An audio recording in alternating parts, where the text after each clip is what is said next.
Perkenalkan, nama aku Nur Asia dengan NPM 254111056. Aku dari kelas manajemen 25B. Pada video kali ini, aku akan sedikit menjelaskan mengenai materi etika bisnis.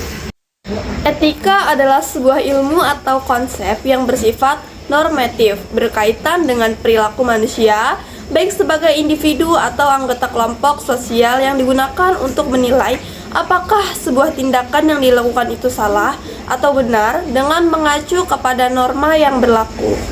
Bisnis menurut ilmu ekonomi adalah menjual barang atau jasa kepada konsumen untuk mendapatkan keuntungan. Bisnis berasal dari suku kata dasar Inggris yaitu basi, yang berarti sibuk mencari keuntungan. Jadi, etika bisnis adalah etika yang berlaku di dunia bisnis. Etika bisnis adalah studi tentang aspek-aspek moral dari kegiatan ekonomi dan bisnis. Pengertian etika bisnis dapat dibedakan menjadi 3, yaitu yang pertama ada secara makro. Etika bisnis mempelajari aspek-aspek moral dari sistem ekonomi secara keseluruhan. Yang kedua secara meso, yaitu etika bisnis mempelajari masalah-masalah etis di bidang organisasi. Yang ketiga yaitu secara mikro. Etika bisnis difokuskan pada hubungan individu dengan ekonomi dan bisnis lainnya. Masalah etika dalam bisnis dapat diklarifikasikan ke dalam 5 kategori, yaitu yang pertama ada suap, yang kedua ada paksaan, yang ketiga penipuan, yang keempat pencurian, dan yang terakhir adalah diskriminasi, yaitu tidak jelas. Suap adalah tindakan berupa menawarkan, memberi, menerima, atau meminta sesuatu berharga dengan tujuan mempengaruhi tindakan seorang pejabat. Dalam melaksanakan kewajiban publik, suap dimaksud untuk memanipulasi seseorang dengan membeli pengaruh. Pembelian itu dapat dilakukan baik dengan membayarkan sejumlah uang atau barang atau jasa maupun pembayaran kembali setelah transaksi terlaksana, termasuk juga pembelian janji-janji untuk memberikan sesuatu. Yaitu adalah paksaan. Paksaan adalah tekanan, batasan, dorongan dengan paksa atau dengan menggunakan jabatan atau ancaman. Dapat berupa ancaman untuk mempersulit kenaikan jabatan, pemecatan, atau menolakkan industri terhadap seorang individu. Lalu penipuan adalah tindakan memperdaya, menyesatkan yang disengaja dengan mengucapkan atau melakukan kebohongan. Pencurian merupakan tindakan mengambil sesuatu yang bukan hak kita atau mengambil properti milik orang lain tanpa persetujuan pemiliknya. Properti tersebut dapat berupa properti fisik atau konseptual. Terakhir tadi yaitu diskriminasi tidak jelas, yaitu perlakuan tidak adil atau penolakan terhadap orang-orang tertentu yang disebabkan oleh ras, jenis kelamin, kewarganegaraan atau agama. Suatu kegagalan untuk memperlakukan semua orang dengan setara tanpa adanya perbedaan yang beralasan antara mereka yang disukai dan tidak. Pada tahun 1988 mengungkapkan bahwa pada dasarnya terdapat 3 pendekatan dalam merumuskan prinsip etika bisnis, yaitu ada pendekatan utilitarian, yang kedua pendekatan hak individu, dan yang ketiga ada pendekatan keadilan. Pendekatan utilitarian, menurut pendekatan ini, setiap tindakan dalam dunia bisnis harus didasarkan pada konsekuensi yang ditimbulkan oleh tindakan tersebut. Oleh karena itu, dalam bertindak, seseorang seharusnya mengikuti cara-cara yang dapat memberi manfaat sebesar-besarnya kepada masyarakat dengan cara yang tidak membayangkan dan dengan biaya yang tidak serendah-rendahnya.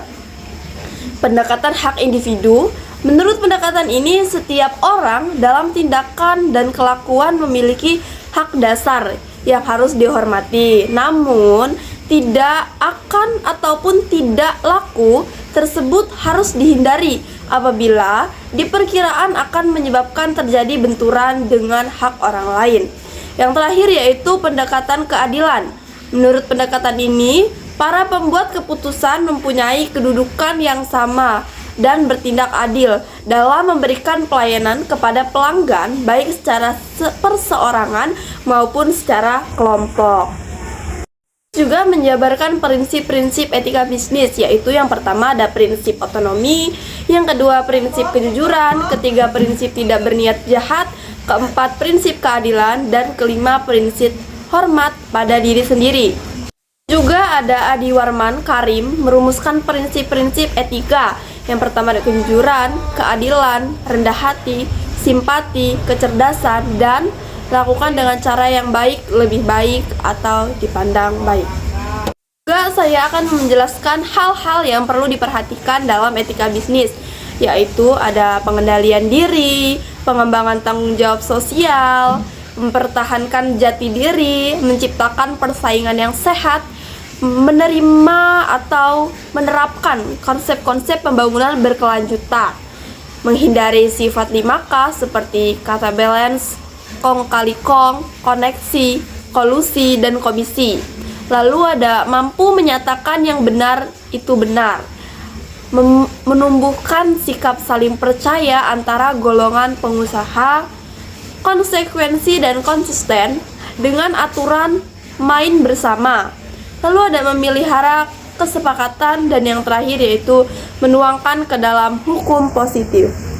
Jenjang isu etika bisnis. Yang pertama yaitu isu-isu sistematik. Dalam etika bisnis berkaitan dengan pertanyaan-pertanyaan etika yang timbul mengenai lingkungan dan sistem yang menjadi tempat beroperasinya suatu bisnis atau perusahaan, ekonomi, politik, hukum, dan sistem-sistem sosial lainnya.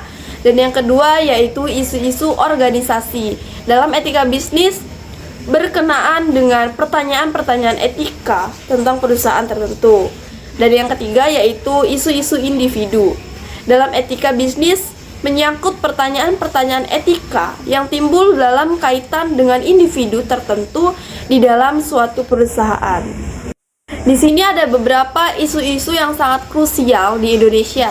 Salah satunya adalah masalah etika klasik, lalu ada pemalsuan atau pembajakan hak cipta, diskriminasi dan pembedaan gender, konflik sosial, dan masalah lingkungan. Kapitalis, kebebasan ekonomi individu tanpa batas yang pada gilirannya kekuasaan dan kedaulatan berada di tangan para pengusaha atau orang-orang kaya.